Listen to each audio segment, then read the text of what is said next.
बेंगलुरु के Jama Masjid city market के ज़ेर एहतमाम चलने वाला इदारा जामिया उल उलूम के 61 एकड़ पर फैले बनी कॉम्पैक्ट कैंपस में दारुल कुरान के दूसरे मरहले का तामीरी काम का इफ्तिताह अमल में आया।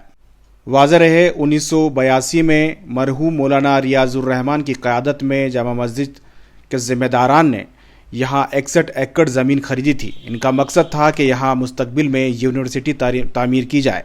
आज यहाँ इदारे बनने शुरू हो चुके हैं, कई इदारे बनाए गए हैं। मज़ीद इदारों की तामीरी काम का भी इफ्तिताह लगातार हो रहा है।